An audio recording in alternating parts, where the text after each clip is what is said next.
Racing across a World War I battlefield, Sam Mendes' 1917 aims to bring you along a high-stakes and nerve-wracking wartime mission.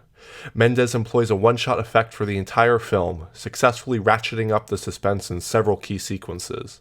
While technically marvelous throughout, a majority of the film fails to properly lend itself to the approach, effectively neutering the one-shot's end result. The opening frenetic energy of 1917 quickly subsides, only to find itself replaced by an ultimately dull sightseeing tour of World War I. When the film does sparingly decide to ratchet up the tension, it only reminds you of what could have been.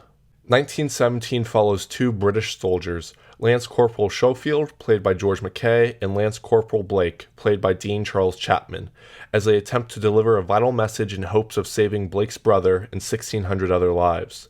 They must trek through hostile enemy territory while racing against the clock to prevent the complete and utter slaughter of their comrades, who are walking straight into a trap. The narrative naturally lends itself to a certain level of anxiety, and by extension, to the one-shot effect.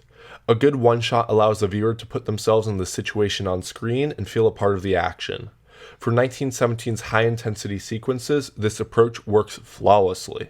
The one-shot amplifies the stress of the scenes and creates some of the most engaging battle segments of recent memory. Unfortunately, maybe only 3 scenes throughout the film achieve this peak result, while most of the others taking a more thoughtful approach. The quieter scenes are not bad by any means, but you cannot help but notice how unnecessary the one-shot is in those instances.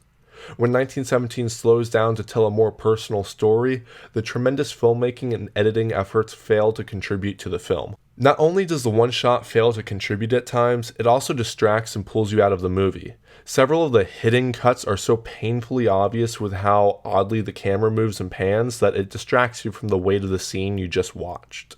But again, at its peak, 1917 works immaculately. One scene has you trailing a corporal through a bombed-out city at night with intermittent flares lighting the way. This stands out as 1917's best sequence, with every element of the film coming together perfectly to form an intense and beautiful triumph. If only the film could have had more of this to offer. 1917 fails to harness its much-touted one-shot effect when it takes time to breathe, and in doing so often distracts from its more emotional moments with clunky and distracting camera movements. But that is the extent of the issues with the film, that it sometimes fails to live up to the expectations set by its own efforts.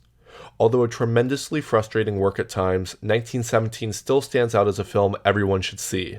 Its highs are so incredibly high that they mostly make up for the fact they are so few and far between. With all that said, 1917 gets a 7 out of 10. Good.